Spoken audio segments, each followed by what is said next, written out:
जय श्री राधे दोस्तों, केपी की वाणी चैनल में आपका स्वागत है। माता रानी का आशीर्वाद पाने हेतु कमेंट में जय माता दी अवश्य लिखे। वहीं अगर आप महाकाल के भक्त हैं तो कमेंट में हर हर महादेव अवश्य लिखें। यकीन जानिए माता रानी संग महादेव की कृपा आप पर और आपके पूरे परिवार पर अवश्य बरसेंगी और आप परिवार स्वस्थ एवं सुखी रहेंगे। साथ ही आपकी सभी मनोकामनाएं यथाशीघ्र अवश्य ही पूर्ण हो जाएंगे। दोस्तों, अगर आप पहली बार केपी की वाणी के चैनल पर विजिट कर रहे हैं और कार्यक्रम अगर आपको पसंद आए तो आप चैनल को सब्सक्राइब अवश्य करें, साथ ही बेल आइकन को प्रेस करना ना भूलें। आज की वीडियो में आपको मई महीने में जिन 25 दिनों में जिनमें 13 दिनों की तिथि जो है विवाह के लिए निर्धारित की गई है ज्योतिषों द्वारा। हिंदी पंचांग के अनुसार से इन 13 दिनों में विवाह के शुभ मुहूर्त 4 घंटे से अधिक है। हालांकि अन्य दिनों में भी विवाह मुहूर्त है, लेकिन इन 13 दिनों में 4 घंटे से अधिक का विवाह मुहूर्त है। अतः आपको उन 13 दिनों की जानकारी दूंगा। इन 13 दिनों में जिन 5 राशि के जातकों के लिए, भाग्यशाली राशियों के लिए जो है विवाह के योग बन रहे हैं, सगाई के योग बन रहे हैं, उनके रिश्ते आने के योग बन रहे हैं, उसकी जानकारी दूंगा। उससे पहले मैं आपको बता दूं कि अगर आपकी शादी में अड़चने आ रही है, शादी तय होने के बाद टूट जा रही है, या किसी न किसी वजह से आपकी शादी में व्यवधान आ रहा है, बाधा आ रही है, आप परेशान हैं, आपके घर वाले परेशान हैं, आपके रिश्तेदार परेशान हैं, आपकी आयु बढ़ती जा रही है किंतु बात कहीं नहीं बन पा रही है, तो आपको बता दें कि ऐसा क्यों होता है। तो ज्योतिष में कई विधियों से भविष्य की गणना की जाती है। इनमें प्रथम जो गणना है वो कुंडली से की जाती है। सनातन धर्म में ज्योतिष शास्त्र का बेहद महत्वपूर्ण स्थान है और ज्योतिष शास्त्र के माध्यम से जो है ज्योतिष आपकी कुंडली देखते हैं और उनका अध्ययन करते हैं, ग्रहों की स्थिति ज्ञात करते हैं, ग्रहों की जो है दृष्टि ज्ञात करते हैं, किस ग्रह से आप पीड़ित हैं, किस ग्रह से आपको शुभ प्रभाव मिल रहा है, कौन से दोष कुंडली में लगे हैं। तो यह सभी जानकारी ज्योतिष ज्ञात कर लेते हैं और उसके माध्यम से आपको जानकारी देते हैं। तो विवाह में मुख्य बाधा 5 दोषों की वजह से आती है। इनमें काल सर्प दोष, पितृदोष, मंगल दोष, अंगारक दोष और गुरु चांडाल दोष है। इन 5 दोषों के लगने पर न केवल विवाह में बाधा आती है बल्कि नौकरी में भी देर होती है, साथ ही सभी शुभ कार्य में दिक्कत ही आती है। अगर पितृदोष लगता है तो जातक के जीवन में एक्सीडेंट यानी दुर्घटना का खतरा बना रहता है। आपने अक्सर आसपास के लोगों के मध्य देखा होगा कि उनके परिवार में किसी सदस्य के प्रति जो है के साथ हमेशा कोई ना कोई इस तरह की घटनाएं, अनहोनी घटनाएं होती हैं। तो ऐसा पितृदोष लगने की वजह से भी होता है और पितृदोष जब लगता है तो विवाह में भी बाधा आती है। तो 5 प्रकार के जो दोष हैं विवाह में मुख्य बाधक हैं। अगर आपकी कुंडली बनी है तो आप कुंडली विश्लेषण कराएं और अगर इनमें कोई दोष एक भी है तो उसका निवारण तत्काल से कराएं, शीघ्र विवाह के योग बनेंगे। अगर कुंडली ज्ञात नहीं है तो कुंडली बनवा लें। आप चाहे तो केपी से बना सकते हैं या फिर अपने नजदीक के किसी प्रकांड पंडित से भी संपर्क कर सकते हैं और कुंडली बनाकर जानकारी ज्ञात कर सकते हैं और इन दोषों का निवारण करा सकते हैं। अगर आप केपी की वाणी से कुंडली बनाते हैं तो आपको विस्तार से विवाह की जानकारी दी जाती है कि आपकी शादी कब होगी, कहाँ होगी, कैसे होगी, किससे होगी, किस दिशा में होगी, कितनी दूरी पर होगी, किस नाम से होगी, किस राशि से करनी चाहिए, जीवन साथी का रंग रूप, स्वरूप, स्वभाव और उनका करियर कैसा होगा, आपका करियर कैसा होगा, संतान योग, राजयोग, भाग्य योग, भाव योग, ग्रह स्थिति, ग्रह दृष्टि, कुंडली में किस प्रकार के योग लग रहे हैं, कौन सी महादशा है, किसकी अंतर्दशा चल रही है और आने वाला जो आगामी भविष्य वह कैसा रहने वाला है। तो ये तमाम तरह की जानकारी जो है आप केपी की वाणी से प्राप्त कर सकते हैं और आप चाहे तो लिखित या मौखिक किसी भी माध्यम का चयन कर सकते हैं और पूर्ण जानकारी ज्ञात कर सकते हैं। इसके लिए हम लोग मामूली शुल्क लेते हैं जिसे आप मेहनताना समझ सकते हैं। तो हमारा संपर्क नंबर 8521835670 है। 8521835670। अगर जल्दबाजी में नंबर निकल गया है तो डिस्क्रिप्शन बॉक्स में जाएं और नंबर नोट करें। वहीं आपको इंग्लिश में एक बार दोहरा देता हूं, 8521835670। तो इस नंबर पर आप संपर्क कर सकते हैं और पूर्ण जानकारी ज्ञात कर सकते हैं। वहीं अगर आपकी शादी तय हो गई है, तय होने वाली है तो कुंडली मिलान करा लें और विवाह उपरांत वैवाहिक जीवन की संपूर्ण जानकारी ज्ञात कर लें। कुंडली में भकुर दोष, नारी दोष, मांगलिक बलि, गण न मिलने पर वैवाहिक जीवन कष्टमय होता है, तो इसका आप अवश्य ख्याल रखें। अगर आप विवाहित हैं, वैवाहिक जीवन में किसी प्रकार की परेशानी है, या दाम्पत्य जीवन में किसी प्रकार की परेशानी है तो आप केपी की वाणी से या तो अपने नजदीक के किसी प्रकांड पंडित व ज्योतिष से संपर्क कर लें और कुंडली मिलान कर जानकारी ज्ञात कर लें। आइए अब वीडियो में आगे बढ़ते हैं और पूर्ण जानकारी ज्ञात करते हैं। तो पहले मैं ग्रह स्थिति बता देता हूं। तो ग्रह स्थिति कुछ इस प्रकार है। शुक्र का जो गोचर मिथुन राशि में हो चुका है, सूर्य आगामी सप्ताह में जो है वृषभ राशि में गोचर कर जाएंगे मेष राशि से। इसके अलावा मरकरी यानी बुध वर्तमान समय में मेष राशि में विराजमान है, मंगल मिथुन राशि में विराजमान है, 4 दिनों के पश्चात कर्क राशि में विराजमान हो जाएंगे। शुक्र जो है बता ही दिया है मैंने मिथुन राशि में है और 30 मई को जो है ये फिर कर्क राशि में विराजमान हो जाएंगे। शनि वर्तमान समय में कुंभ राशि में विराजमान है, राहु मेष राशि में विराजमान है, गुरु मेष राशि में विराजमान है। चंद्र की जो राशि परिवर्तन है वो कुछ इस प्रकार है। आने वाले समय में जो है चंद्र का राशि परिवर्तन कुछ इस प्रकार रहने वाला है। क्योंकि कल से विवाह मुहूर्त का शंखनाद हो रहा है तो आपको 6 मई से लेकर 30 मई के मध्य जो है चंद्र का राशि परिवर्तन कुछ इस प्रकार है, उसकी जानकारी देता हूं। तो 6 मई को जो है वृश्चिक राशि में प्रवेश करेंगे, 8 मई को धनु राशि में, 10 मई को मकर राशि में, 13 मई को कुंभ राशि में, 15 मई को मीन राशि में, 17 मई को मेष राशि में, 19 मई को वृषभ राशि में, 21 मई को मिथुन राशि में, 24 मई को कर्क राशि में, 26 मई को सिंह राशि में, 29 मई को जो है ये कन्या राशि में प्रवेश करेंगे और उसके पश्चात जून महीने के लिए तुला राशि में कन्या का चांद का गोचर होगा। तो कुछ इस प्रकार जो है चंद्र का राशि परिवर्तन रहा है। आइए अब सबसे पहले आपको मैं विवाह मुहूर्त की तिथियां और शुभ मुहूर्त बता देता हूं। तो कल यानी 6 मई को विवाह मुहूर्त का शंखनाद हो रहा है। सामान्यतः कई जगहों पर विवाह कार्यक्रम किए जा रहे हैं किंतु गुरु तारा अस्त है और कल पूर्ण रूप से उदय हो जाएगा गुरु तारा। तो इसके पश्चात जो है वर्तमान समय में सशत्व यानी बाल्यावस्था में है गुरु तारा, लेकिन कल पूर्ण रूप से पूर्ण आकार में आ जाएंगे। तो कल गुरु तारा का उदय हो जाएगा और विवाह मुहूर्त का शंखनाद हो रहा है। आज वैशाख पूर्णिमा है और कल से ज्येष्ठ महीना है। तो ज्येष्ठ महीने से जो विवाह मुहूर्त का शंखनाद हो रहा है। तो 6 मई कल का दिन शनिवार का है और विवाह मुहूर्त रात्रि 9:13 से प्रातःकाल 5:36 तक है। नक्षत्र अनुराधा है, तिथि द्वितीया है। इसके अलावा 8 मई को फिर विवाह मुहूर्त है। 8 मई के दिन जो है सोमवार पड़ रहा है। विवाह मुहूर्त जो है 12:49 से लेकर प्रातःकाल 5:35 तक है।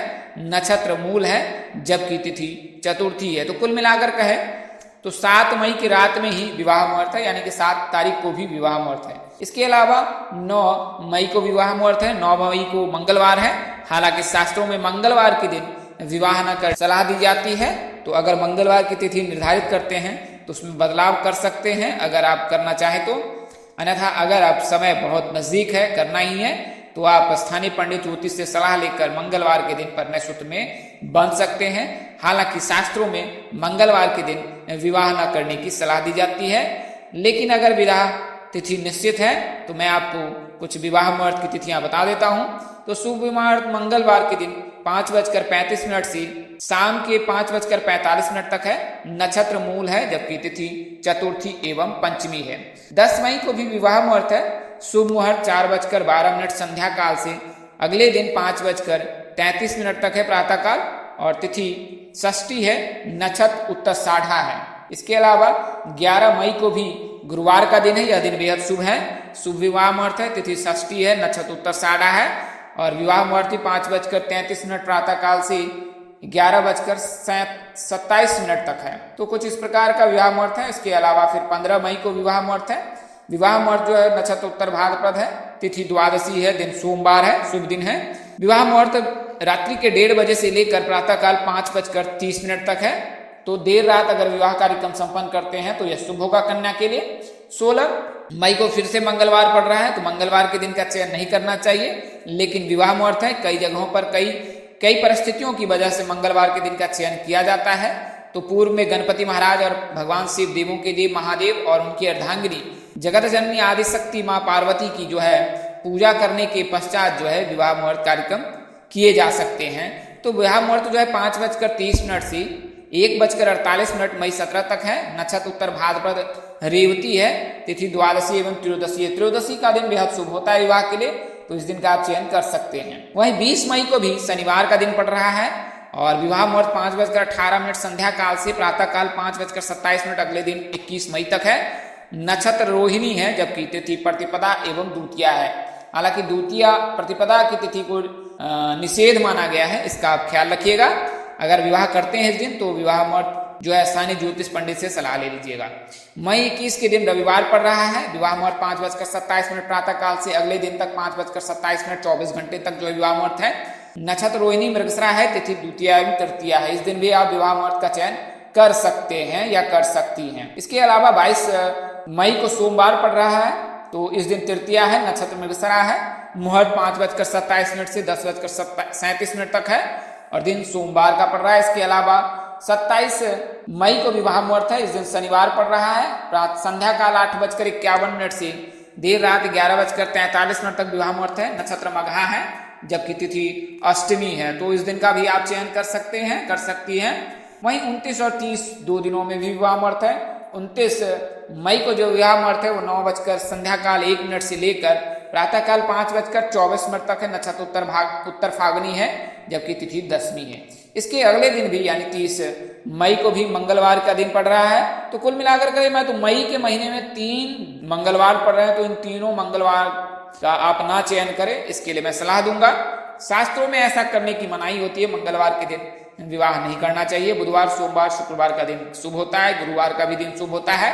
तो इन 4 दिनों में आप विवाह मुहूर्त तय कर सकते हैं। अगर मंगलवार है, अगर आने वाले मंगलवार का है और उस दिन अगर तिथि निर्धारित हो गई तो उसमें बदलाव नहीं कर सकते हैं। लेकिन अगर आगामी मंगलवार के बारे में बात करें तो उसमें आप मामूली बदलाव कर सकते हैं। तो तिथि दशमी भी है और एकादशी भी है। नक्षत्र हस्त है, नक्षत्र हस्त में विवाह करना श्रेष्ठकर होता है।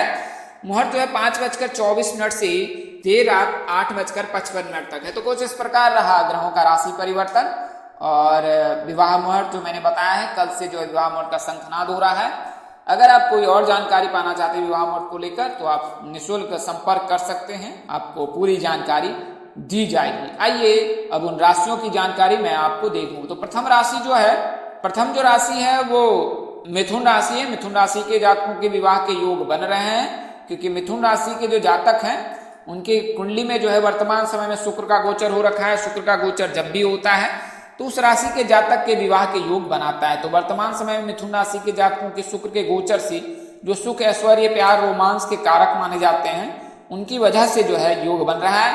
और मिथुन राशि के जो भी जातक हैं, अगर आप मिथुन राशि के जातक हैं तो आपके लिए शुभ समय है। आपकी विवाह हेतु तो आप परिणय सूत्र में बन सकते हैं, आपके लिए रिश्ते आ सकते हैं, आपकी सगाई हो सकती है। और अगर शुभ संयोग बनता है तो आपकी शादी जो है वो 30 मई तक निश्चित ही हो जाएगी। तो मिथुन राशि के जातकों का नाम अक्षर के से होता है। विवाह प्रस्ताव पी नाम के जातक से, एस नाम के जातक से, जी नाम के जातक से और वी नाम के जातक से आ सकता है। तो अगर आप मिथुन राशि के जातक हैं यानी के नाम के जातक हैं तो आपकी शादी जो है, अगर आप लड़के हैं तो आपकी शादी प्राचीन प्रकृति, प्रेरणा, सुधा, शिखा, वंदना, वीणा आदि नाम से हो सकती है। वहीं अगर आप के नाम की लड़कियां हैं तो प्रकाश, प्रदीप, पुनित, शेखर, संजीव, सुशील आदि नाम से हो सकती है, क्योंकि इन नामों से आपके लिए विवाह तय होने वाले हैं। उसके अलावा जो है कर्क राशि जो जातक हैं, द्वितीय राशि जो कर्क राशि है, कर्क राशि के जातकों के विवाह के योग हैं, क्योंकि गुरु कर्क राशि में उच्च होते हैं तो कर्क राशि के जातकों के भी योग हैं। तो अगर आप कर्क राशि के जातक हैं तो आपके लिए विवाह प्रस्ताव एल, जी, एम नाम के जातक से आ सकता है। एल नाम के जातक से, एस नाम के जातक से, जी नाम के जातक से और एम नाम के जातक से। तो अगर आप एच नाम के जातक हैं, लड़के हैं, तो आपकी जो शादी ललिता, गरिमा, मोनी, ललिता, शिखा, सुरभि आदि नाम से हो सकती है। वहीं अगर आप एच नाम की लड़कियां हैं तो लव, ललित, मनीष, गणेश, महेंद्र आदि नाम से हो सकती है। इसके अगला जो नाम अक्षर है या अगली राशि मेष राशि है। मेष राशि के जातकों के राहु के राशि परिवर्तन से, राहु के गोचर होने से और सूर्य के साथ ग्रहण योग समाप्त होने के पश्चात 15 मई के पश्चात जो है मेष राशि के जातकों के लिए शुभ योग बनेगा। अगर आप गुरु चंडाल योग का निवारण करा लेते हैं तो आपके विवाह के प्रबल योग है। PRM नाम के जातक से विवाह प्रस्ताव आ रहे हैं और इनमें से किसी एक जातक के साथ आप परिणय सूत्र में बन सकते हैं। वहीं अगली जो राशि है वो तुला राशि है। तुला राशि के जातकों के लिए भी शुभ योग बन रहा है, क्योंकि तुला राशि के जातक के जीवन साथी के भाव में जो है गुरु विराजमान हो गए हैं। और गुरु विराजमान न केवल 1-2 महीने के लिए हुए, पूरे 11 से लेकर 12 महीने तक हुए हैं, क्योंकि गुरु जो है राशि परिवर्तन अब 1 मई 2024 को करेंगे, जब मेष राशि से निकलकर वृषभ राशि में प्रवेश कर जाएंगे और तत्पश्चात जो है वृषभ राशि के जातकों का योग बनेगा। वर्तमान समय में गुरु द्वादश भाव में वृषभ राशि के जातकों में बैठा है, इसके लिए वृषभ राशि के जातकों के विवाह के योग नहीं बनेंगे। वहीं तुला राशि के जातकों के 1 मई 2024 तक पन्ने सूत्र में बंधने के प्रबल योग हैं, अगर आप तुला राशि के जातक हैं तो। और अंतिम जो राशि है तो गुरु शुक्र जो है वो मीन में उच्च होते हैं, और जब शुक्र राशि परिवर्तन करते हैं तो मीन राशि के जातकों को अवश्य ही फायदा प्राप्त होता है। तो अगर आप मीन राशि के जातक हैं तो आप भगवान श्री विष्णु जी के शरण चरण में रहिए, आपके लिए विवाह के योग प्रबल हैं। आपकी रजामंदी की वजह से ही विवाह रुका हुआ है, अन्यथा आप पन्ने सूत्र में बंध गए होते। तो अगर आप मीन राशि के जातक हैं तो आपके विवाह के भी योग बन रहे हैं, मई महीने में आप पन्ने सूत्र में बन सकते हैं। तो दोस्तों इस वीडियो में मैंने आपको उन 5 राशियों की जानकारी दी जिनके विवाह के योग मई महीने में राशि परिवर्तन से, शुक्र के राशि परिवर्तन, सूर्य के राशि परिवर्तन से, मंगल के राशि परिवर्तन से, बुध के राशि परिवर्तन समेत चंद्र के राशि परिवर्तन से बन रहे हैं। आपके रिश्ते आ सकते हैं, रिश्ते की बातचीत हो सकती है, रिश्तेदार आ सकते हैं, अच्छे घर से प्रस्ताव भी आ सकता है। कुछ इस प्रकार रहेगा कि आपके विवाह के पन्ने सूत्र में बंधने के प्रबल योग है। तो इस तरह की अन्य वीडियो देखने के लिए हमारे चैनल के डैशबोर्ड पर प्लेलिस्ट पर जाएं और अपनी राशि अनुसार वीडियो अवश्य देखें। तो दोस्तों आपको यह जानकारी कैसी लगी, लाइक कर, कमेंट कर, शेयर कर हमें अवश्य बताएं। अगर आप मेरे चैनल पर पहली बार विजिट कर रहे हैं तो चैनल को सब्सक्राइब कर लें, साथ ही बेल आइकन को प्रेस करना ना भूलें। माता रानी की कृपा से आपके चेहरे पर हमेशा मुस्कान बनी रहे, आप सब परिवार स्वस्थ एवं सुखी रहे। इन्हीं शुभकामनाओं के साथ आपसे विदा लेता हूं कि जल्द एक नई वीडियो और एक नई जानकारी लेकर आपके समक्ष हाजिर रहूंगा। तब तक के लिए मुझे इजाजत दी। आप जहां रहे मस्त रहें, स्वस्थ रहें, व्यस्त रहें, माता रानी की असीम कृपा पर बरसती रहे। परमपिता परमेश्वर आपको सद्बुद्धि, सद्मार्ग और आगे बढ़ने की शक्ति दे। नमस्कार, जय श्री राम दोस्तों, जय श्री कृष्णा, जय माता दी, जय वाहिगुरु।